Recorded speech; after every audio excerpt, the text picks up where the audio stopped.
My experience at Infosys till date. मेरा इन्फोसिस में experience अभी तक कैसा क्या रहा। 3.5 साल कंप्लीट करने के बाद इन्फोसिस में मैं क्या सोचता हूँ, इन्फोसिस कैसी क्या कंपनी है, वहाँ का वर्क कल्चर कैसा है, वहाँ का मैनेजमेंट कैसा है, सैलरी हाइक्स वगैरह कैसे हैं, प्रोजेक्ट्स कैसे हैं, करियर ग्रोथ वगैरह कैसी है। फ्रेंड्स, मैं वैभव अग्रवाल एक बार फिर आप सभी का स्वागत है हमारे चैनल द कॉर्पोरेट गाइज में। और आज के इस वीडियो में अपन हर एक चीज़ डिटेल में डिस्कस करने वाले हैं रिगार्डिंग इन्फोसिस। साथ ही साथ मैं यहाँ पर आपको पूरी अपनी जर्नी यहाँ पर शेयर करूँगा टू दी पॉइंट डिटेल में। इन्फोसिस में जब मैंने ज्वाइन किया और तब से अभी तक की कैसी क्या मेरी जर्नी रही और क्या क्या चीज़ें मेरे साथ यहाँ पर हुई हैं, कितना मुझे हाइक मिला है, कितना अप्रेजल मिला है, क्या क्या मुझे प्रमोशंस मिले हैं। साथ ही साथ मैं आपको यहाँ पर बताने वाला हूँ यहाँ का वर्क कल्चर कैसा है, यहाँ का मैनेजमेंट कैसा है, यहाँ के प्रोजेक्ट्स कैसे हैं, यहाँ का करियर ग्रोथ कैसा है। तो फ्रेंड्स, वीडियो को एंड तक जरूर देखिएगा। तो फ्रेंड्स, स्टार्ट करूँगा यहाँ पर मैं अपनी प्रीवियस ऑर्गेनाइजेशन से। जो मेरी पहली ऑर्गेनाइजेशन थी वो थी कॉग्निएंट और मैंने उसको एज अ फ्रेशर ज्वाइन किया था। तो कॉग्निएंट से रेजिग्नेशन डालने के बाद मेरे पास मल्टीपल ऑफर्स थे। LNT से ऑफर था मेरे पास, वीवा सिस्टम से ऑफर था, एक्सेंचर से ऑफर था एंड इन्फोसिस से भी मेरे पास यहाँ पर ऑफर था। लेकिन केवल मैं यहाँ पर एक ही ऑफर एक्सेप्ट कर सकता था। तो मैं कंफ्यूज था बिटवीन एक्सेंचर एंड इन्फोसिस। और मैं बात करूँ जितना मुझे यहाँ पर पैकेज मिला था, तो एक्सेंचर में थोड़ा मुझे पैकेज जो है वो इन्फोसिस से कम मिल रहा था। लेकिन मैं फिर भी वहाँ पर कंफ्यूज हो रहा था कि एक्सेंचर ज्वाइन करूँ या फिर इन्फोसिस। और जो मेरा मन था कि मैं एक्सेंचर को ज्वाइन करता हूँ, क्योंकि जितना मुझे पता था कि एक्सेंचर के हाइक्स, अप्रेजल और प्रमोशन साइकिल थोड़ा बेटर है इन्फोसिस के कंपैरिजन में। और फिर भी मैं काफ़ी ज़्यादा डिलेमा में था, कन्फ्यूजन था कि कौन सी ज्वाइन करनी चाहिए या फिर कौन सी नहीं करनी चाहिए। और इसी बीच एक्सेंचर की एक एम्प्लॉय से यहाँ पर मैंने कनेक्ट किया, जो वो खुद नोटिस पीरियड यहाँ पर सर्व कर रही थी। मतलब करेंटली वो एक्सेंचर में उस टाइम पे काम कर रही थी और उनके पास भी मल्टीपल ऑफर्स थे। तो उनसे मैंने यहाँ पर जाना और मैंने बताया कि मेरे पास इतने ऑफर्स हैं और I am getting confuse between Infosys and Accenture, तो कौन सा ज्वाइन करूँ। आप एक्सेंचर में काम करते, थोड़ा सा अगर आप गाइड कर सकें या फिर आप अपना इनपुट दे सकें कि आपका वहाँ पर एक्सपीरियंस कैसा क्या रहा। तो उनसे कनेक्ट करने के बाद मुझे थोड़े से ड्रॉबैक्स यहाँ पर एक्सेंचर के पता चले और फाइनली फिर मैंने अपना डिसीजन बनाया यहाँ पर कि मैं इन्फोसिस को ही ज्वाइन करूँगा। और फाइनली मैंने इन्फोसिस को ज्वाइन किया ऑन 12 जुलाई 2021। तो 12 जुलाई को मैंने यहाँ पर ज्वाइन किया, जो मेरी वर्चुअल ज्वाइनिंग थी। तो ऑनबोर्डिंग मेरी 12 एंड 13 तारीख को यहाँ पर चालू हो गई और 12 तारीख को ही मेरे पास मेरे मैनेजर का कॉल यहाँ पर आता है कि आपकी ऑनबोर्डिंग यहाँ पर हो गई या फिर नहीं हो गई, क्योंकि we are tagging you into a project. तो मैंने कहा कि नहीं, अभी ऑनबोर्डिंग नहीं हुई है। तो 12 या 13 को मेरी जैसी ऑनबोर्डिंग है, मैंने कहा मैं नेक्स्ट डे से आपको यहाँ पर ज्वाइन कर लूँगा। तो 12 तारीख को ही मतलब आप देख लीजिए मेरा ऑनबोर्डिंग प्रोसेस चालू हुआ और उसी दिन मुझे कॉल आ जाता है प्रोजेक्ट के लिए। So I think that was the best thing that happened to me at Infosys, कि मुझे पहले दिन ही यहाँ पर प्रोजेक्ट असाइन हो गया था। प्रोजेक्ट की बात करेंगे, प्रोजेक्ट का मेरा एक्सपीरियंस यहाँ पर कैसे क्या रहा और उसमें मेरी करियर ग्रोथ कैसी क्या रही, उसमें मैंने काम कैसे क्या किया। तो मैं आपको बता दूं फ्रेंड्स, मैं वीवा वर्ल्ड टेक्नोलॉजी के ऊपर यहाँ पर काम करता हूँ और प्रीवियस मेरी ऑर्गेनाइजेशन जो थी वो थी कॉग्निएंट। वहाँ पर मेनली मैंने माइग्रेशन प्रोजेक्ट्स के ऊपर यहाँ पर काम किया था। और यहाँ पर इन्फोसिस में मुझे जो पहला प्रोजेक्ट मिला था वो मिला था एज अ कॉन्फिग मेंबर, या फिर आप कह सकते हैं डेवलपमेंट टीम में मुझे यहाँ पर पूरा यहाँ पर काम मिलने वाला था। मैंने उनसे पूछा था, तो मैं यहाँ पर थोड़ा सा नर्वस था, क्योंकि मेरा एक्सपीरियंस जो था वो माइग्रेशन साइड में ज़्यादा था। माइग्रेशन प्रोजेक्ट मैंने यहाँ पर ज़्यादा डील करे हुए। तो मुझे लग रहा था कि कैसे क्या करूँगा मैं और यहाँ पर डील कर पाऊँगा कि नहीं, मैं कोप अप कर पाऊँगा टीम मेंबर्स के साथ या फिर नहीं कर पाऊँगा, मैं अपना 100% यहाँ पर दे पाऊँगा या फिर नहीं दे पाऊँगा। बट जैसे ही मैंने प्रोजेक्ट को यहाँ पर ज्वाइन किया, तो शुरू में तो मेरे पास वर्कलोड यहाँ पर नहीं था। वर्कलोड क्या कहूँगा, मतलब ज़्यादा काम नहीं था और मुझे केवल लर्निंग के लिए यहाँ पर बोला गया था, आप लर्निंग करिए, और थोड़ा बहुत मुझे यहाँ पर काम दिया गया था। तो धीरे धीरे जैसे ही मैं काम यहाँ पर मुझे मिलता था, उसके अलावा मैं अपने ऑफिस टाइमिंग के अलावा भी मैं अपने आप को 2 से 3 घंटे डेली यहाँ पर देता था और अपने आप को अप स्किल्स यहाँ पर करता था।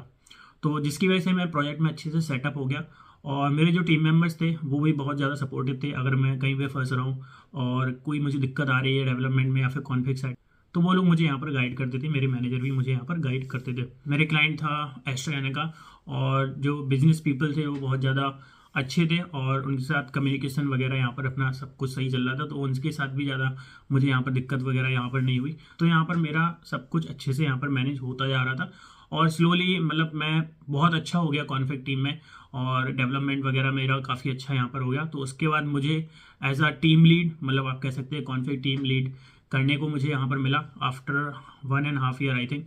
1 साल बाद या 1.25 साल बाद मुझे यहाँ पर लीड करने को मिला। तो ओवरऑल आप कह सकते हैं कि मेरा यहाँ पर प्रोजेक्ट में काफ़ी अच्छा एक्सपीरियंस रहा। मेरी लर्निंग यहाँ पर बहुत ज़्यादा थी और इस प्रोजेक्ट में मैंने यहाँ पर Feb 2024 तक यहाँ पर काम किया हुआ था।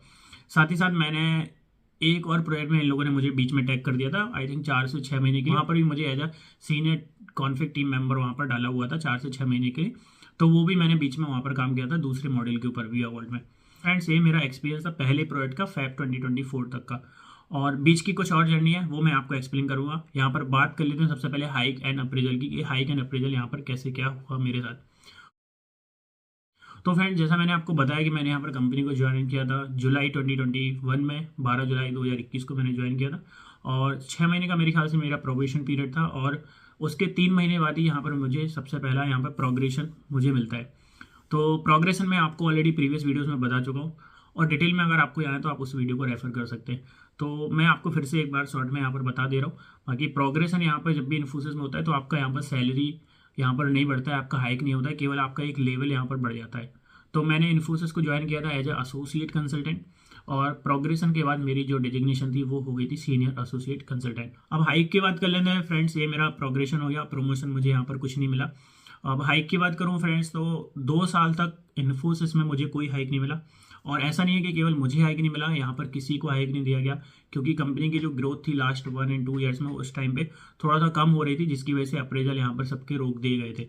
और कुछ टर्म्स एंड कंडीशन भी होती है राइट, अगर आपने आई थिंक मई 2021 के पहले ज्वाइन किया है तो शायद उनको हाइक मिला था, और जबकि मैंने ज्वाइन किया था जुलाई 2021 में, तो मुझे हाइक नहीं मिला। तो कुछ ऐसे क्राइटेरिया वगैरह भी रहते हैं, अगर आप उस क्राइटेरिया को फुलफिल नहीं करते हैं तो डेफिनेट सी बात है आपको यहाँ पर हाइक नहीं मिलने वाला है। तो मैं भी उस क्राइटेरिया को फुलफिल नहीं कर पा रहा था और मुझे यहाँ पर हाइक नहीं मिला। तो नेक्स्ट हाइक जो मिलना था मेरे ख्याल से वो मिलना था अक्टूबर 2023 में, और उसके पहले ही 1 महीने पहले ही मैंने यहाँ पर अपना रेजिग्नेशन डाल दिया था, दैट इज़ इन सेप्टेम्बर 2023। तो सितंबर 2023 में मैंने अपना पेपर यहाँ पर डाला, और उसके बाद मतलब एचआर से डिस्कशन हुआ, मैनेजर से डिस्कशन हुआ, और मैनेजर के मैनेजर से भी थोड़ा यहाँ पर डिस्कशन हुआ क्यों मैं कंपनी छोड़ रहा हूँ। तो मैंने अपने कुछ रीजन्स वहाँ पे पुट डाउन करे, और फाइनली मैं यहाँ पर इन्फोसिस में रिटेन हो गया।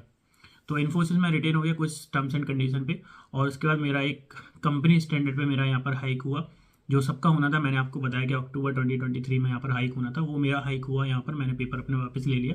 तो यहाँ पर जो सैलरी हाइक हुआ वो तो कंपनी स्टैंडर्ड के हिसाब से हुआ, लेकिन मैंने यहाँ पर रिटेंशन में ऑन साइट के लिए यहाँ पर बोला था, और जो उन लोगों ने एग्री किया। तो मैंने कहा ठीक है यार, पैसा तो बाद में बढ़ जाएगा, लेकिन अगर ऑन साइट अपॉर्चुनिटी मिलती है तो अगर मैं नई कंपनी में जाऊँगा वहाँ पर फिर से शुरू से पूरा बिल्डअप करना पड़ेगा, अपने आप को दिखाना पड़ेगा कि आप कितने कैपेबल हो, आप कितना इनपुट दे पा रहे हो कंपनी में, वैसा ऐसा दुनिया भर का। तो मैंने कहा यहाँ पे सब कुछ जमा हुआ है, और अगर ऑन साइड अपॉर्चुनिटी मिल जाती है then it's well and good, नहीं मिलती है तो फिर से 6 महीने में यहाँ पर अपन पेपर डाल देंगे। तो ऑन साइड अपॉर्चुनिटी यहाँ पर बोला गया था मुझे मिलेगी, तो मैंने पेपर अपने यहाँ पर वापस ले लिया था, और सितंबर में मैंने पेपर डाला था जैसा मैंने आपको बताया। और अक्टूबर 2023 में इन लोगों ने मुझे दूसरे प्रोजेक्ट में यहाँ पर टैग कर दिया, और क्योंकि मेरी परफॉर्मेंस भी अच्छी थी, और दूसरा मैं यहाँ पर रिटेन हुआ था for the on side opportunity. अब आप बोलेंगे कि न्यू प्रोजेक्ट में क्यों टैग किया, पुराने में ही रहते ऐसा वैसा। तो पुराने प्रोजेक्ट में कोई भी ऑन साइट की यहाँ पर पोजीशन नहीं थी, तो नए वाले प्रोजेक्ट में इन लोगों ने टैग किया, तो नए वाले प्रोजेक्ट में एक ऑन साइट की पोजीशन यहाँ पर खाली थी। तो इस प्रोजेक्ट को ज्वाइन करने के बाद it was totally a game changer for me friends, क्योंकि जिस प्रोजेक्ट में ये लोग टैग करने वाले थे या फिर कर दिया था, उस मॉडल के ऊपर मैंने कभी काम नहीं किया था, और मुझे एक्सपीरियंस भी नहीं था। नो डाउट मुझे वी वर्ल्ड आता था, वी वर्ल्ड के कॉन्फ़िग आते थे, और प्लेटफॉर्म में मैं काफ़ी अच्छा था, मैं सर्टिफाइड भी हूँ, वी वर्ल्ड प्लेटफॉर्म सर्टिफाइड भी हूँ। लेकिन जिस स्पेसिफिक मॉड्यूल में इन लोगों ने मुझे डाला वो मुझे कतई नहीं आता था, बिल्कुल भी नहीं आता था, और मैं बहुत ज़्यादा घबरा रहा था कि यार मैं इसको कर पाऊँगा या फिर नहीं कर पाऊँगा। मैंने काफ़ी लोगों से कनेक्ट किया जो उस टीम में थे नए वाले प्रोजेक्ट के, तो मुझे थोड़ा समझ में आया कि प्रोजेक्ट में काम काफ़ी ज़्यादा है। तो मैं थोड़ा सा यहाँ पर डगमगाने लगा कि यार जाना चाहिए या फिर नहीं जाना चाहिए ऑन साइट के लिए। ऐसा नहीं, मेरी जो पर्सनल लाइफ है वो भी इधर उधर हो जाए, डिसबैलेंस हो जाए, और मैं दिन भर काम ही कर रहा हूँ 12-12 घंटे, 14-14 घंटे, और जो मुझसे नहीं हो पाता है। मतलब मेरा ऐसा है कि professional life and personal life दोनों मुझे यहाँ पर बैलेंस करके चलना है। 9 घंटे 10 घंटे चल जाता है, कभी कभार ज़्यादा काम करना है तो मैं कर लेता हूँ, तो वो चलता है। लेकिन फाइनली मैंने यहाँ पर अपना डिसीजन बना लिया, और मैंने प्रोजेक्ट को ज्वाइन किया, उसमें काम करता रहा। तो अक्टूबर में ज्वाइन करने के बाद 3 से 4 महीने, मेरे ख्याल से 2 से 3 महीने, कुछ ज़्यादा काम नहीं था, मुझसे नहीं करवाया। एटलीस्ट काम तो था बहुत ज़्यादा, लेकिन मुझसे नहीं करवाया। और जो न्यू ज्वाइनी थे उस प्रोजेक्ट में उनको बराबर ट्रेनिंग दी गई, केटीज दी गई बराबर। तो ट्रेनिंग 2 से 3 महीने हुई, और उस ड्यूरेशन में मुझे काफ़ी कॉन्फिडेंस आ गया, और मुझे लगा कि हाँ ठीक है, अब मैं इसमें अच्छे से काम कर सकता हूँ, मैं अपना यहाँ पर 100% दे सकता हूँ। और फिर बस क्या, मैंने अपना काम वगैरह चालू किया, प्रोजेक्ट में काफ़ी अच्छा इनपुट दिया। मेरा मतलब प्रोजेक्ट में काम सभी को अच्छा लगा। फिर मेरे कुछ इंटरव्यूज़ वगैरह हुए, क्लाइंट इंटरव्यूज़ वगैरह हुए, क्योंकि ऑन साइट के लिए मैं यहाँ पर अप्लाई कर रहा था राइट। तो फिर मैं अप्लाई कर दिया और मेरी प्रोसेस यहाँ पे मिड फैब 2024 में यहाँ पर स्टार्ट हो गई ऑन साइट की, और 28 अप्रैल 2024 को मैं यहाँ पर यूके आ गया और वीडियो भी अभी वहीं से रिकॉर्ड यहाँ पर कर रहा हूँ। तो ओवरऑल अगर मैं यहाँ पर समराइज करूँ इन्फोसिस को, इन्फोसिस है कैसी, तो इन्फोसिस का अगर मैं मैनेजमेंट की बात करूँगा तो मैनेजमेंट अगर आप बात करेंगे तो डिपेंड करता है आपके प्रोजेक्ट के ऊपर, और ओवरऑल मैं बात करूँगा तो मैनेजमेंट ठीक है इन्फोसिस का, ठीक ठाक है मैनेजमेंट, अच्छा कह सकते हैं आप, सही है, एकदम बेस्ट तो नहीं कहूँगा मैं, लेकिन अच्छा है। मैं बिल्कुल to the point and honest review दे रहा हूँ, और जो मुझे लग रहा है मैं उस हिसाब से यहाँ पर आपको रिव्यू दे रहा हूँ। हो सकता है कि जो इन्फोसिस में काम कर रहा है या फिर कर चुका है उनका एक्सपीरियंस कुछ और रहा हो, उनके एक्सपीरियंस यहाँ पे कुछ और रह चुके हो सकता हो कि उनको मैनेजमेंट बहुत अच्छा लगा या हो सकता है कि उनको मैनेजमेंट बहुत वर्स्ट लगा हो, लेकिन मुझे यहाँ पे मैनेजमेंट अच्छा लगा, मतलब ठीक लगा, सही लगा। वर्कलोड की बात करूँगा तो वर्कलोड अगेन डिपेंड करता है आपके प्रोजेक्ट के ऊपर, आपके क्लाइंट के ऊपर। तो मेरा जो प्रीवियस प्रोजेक्ट था, मतलब जो मैंने ज्वाइन किया था जुलाई 2021 में, उसमें वर्कलोड बहुत कम था और वो मैं अच्छे से मैनेज कर पा रहा था। फिर मैं नए प्रोजेक्ट में टैग हुआ अक्टूबर 2023 में, और इस प्रोजेक्ट में थोड़ा वर्कलोड मेरा बढ़ गया, थोड़ा तो नहीं कहूँगा, मतलब काफ़ी ज़्यादा वर्कलोड बढ़ गया, लेकिन अभी धीरे धीरे वो बैलेंस हो गया है। और अभी मैं कहूँगा वर्कलोड नहीं है, मतलब प्रोजेक्ट में ठीक ठाक काम चल रहा है, जितना होना चाहिए उतना ही काम यहाँ पर है। हाइक एंड प्रमोशन का मैं बात करूँगा तो हाइक एंड प्रमोशन का डेफिनेटली यहाँ पर इशू है, और इन्फोसिस में अगर आप ज़्यादा हाइक एंड प्रमोशन आप एक्सपेक्ट कर रहे हैं तो मेरे ख्याल से ये वाली कंपनी आपके लिए सही नहीं रहेगी। यहाँ पर हाइक वगैरह काफ़ी कम है और प्रमोशन साइकिल्स भी यहाँ का थोड़ा सा स्लो है मेरे ख्याल से। ऑन साइट अपॉर्चुनिटी की बात करूँगा तो लोग बोलते हैं TCS, Cognizant, Infosys, Wipro, Accenture, इन सभी में ऑन साइट अपॉर्चुनिटी है, और मैं एग्री करता हूँ इस बात से, सभी कंपनियां ऑन साइट यहाँ पर प्रोवाइड करती हैं। लेकिन जो मेरा एक्सपीरियंस रहा, मैं कॉग्निजेंट में भी था, मेरे कुछ फ्रेंड्स TCS में भी थे, मेरे कुछ फ्रेंड्स विप्रो में भी थे, एक्सेंचर में भी थे, और मैंने इन्फोसिस को ज्वाइन किया, और मेरे कुछ और फ्रेंड्स थे जो ऑलरेडी इन्फोसिस में थे। तो जितना मुझे समझ में आया तो इन्फोसिस में ही सबसे ज़्यादा यहाँ पर ऑन साइट अपॉर्चुनिटी निकल के आती है। अगर सारे बिग जाइंट्स को आप इकट्ठा कर लें तो इन्फोसिस ही यहाँ पर सबसे ज़्यादा आपको ऑन साइट यहाँ पर प्रोवाइड करती है। वर्क टाइमिंग की बात करें कि फ्लेक्सिबल वर्किंग आवर्स है या फिर नहीं, तो मेरे प्रोजेक्ट में हमेशा से यहाँ पे फ्लेक्सिबल वर्किंग आवर्स रहे। तो हो सकता है कि आप जिस प्रोजेक्ट में काम कर रहे हैं इन्फोसिस में, आपके में यहाँ पर फ्लेक्सिबल वर्किंग आवर्स ना रहे, डिपेंड करता है आपके मैनेजर के ऊपर, आपके क्लाइंट के ऊपर। तो मेरे में हमेशा से फ्लेक्सिबल वर्किंग आवर्स रहे, और मुझे ऑलमोस्ट 3.5 ईयर्स यहाँ पर हो गया है। तो मुझे कभी ऐसा नहीं हुआ कि अगर मुझे 8 बजे ही लॉगिन करना है, मुझे 9 बजे ही लॉगिन करना है, या फिर रात को 12 बजे तक बैठना है। मेरा यहाँ पर काम है कि जो मीटिंग है वो तो टाइम से करनी है, राइट। मीटिंग ऐसा नहीं है कि 10 बजे से हो तुम सोचो कि 10:30 पे तुम ज्वाइन कर लो, तो मीटिंग तो टाइम से करनी है। लेकिन काम ऐसा है कि काम अभी इस घंटे नहीं कर रहा हूँ मैं, तो अगले 2 घंटे में अगर मैं कर पा रहा हूँ, या फिर मुझे वीकेंड को करना है तो मैं कर सकता हूँ, मेरा काम हो गया तो मैं ऑफलाइन यहाँ पर बैठ सकता हूँ, अपना कुछ और काम कर सकता हूँ, कुछ एक्स्ट्रा काम कर सकता हूँ प्रोजेक्ट के लिए, या फिर टीम के लिए किसी को यहाँ पर हेल्प कर सकता हूँ। तो फ्लेक्सिबल वर्किंग आवर्स डेफिनेटली यहाँ पर आपको इन्फोसिस में मिलने वाले हैं। लीव पॉलिसीज़ की बात करूँगा तो लीव पॉलिसीज़ इन्फोसिस की काफ़ी अच्छी है, और मुझे लीव्स में अभी तक कोई ऐसी दिक्कत नहीं हुई, और जब मुझे लीव चाहिए होती है मुझे मिल जाती है। और अननेसेसरी अगर आप लीव्स लेंगे तो मेरे ख्याल से आपके लिए इशू हो सकता है। तो फिर मैनेजमेंट भी देखता है कि यार ये बंदा बार बार लीव्स लेता रहता है, हर 2 दिन में इसको लीव चाहिए, हर 15 दिन में इसको लीव चाहिए। तो थोड़ा सा उन चीज़ों का अगर आप ध्यान रखेंगे तो मेरे ख्याल से जब आपको ज़रूरत रहेगी तो उस टाइम आपको लीव लेने में यहाँ पर कोई दिक्कत नहीं आएगी।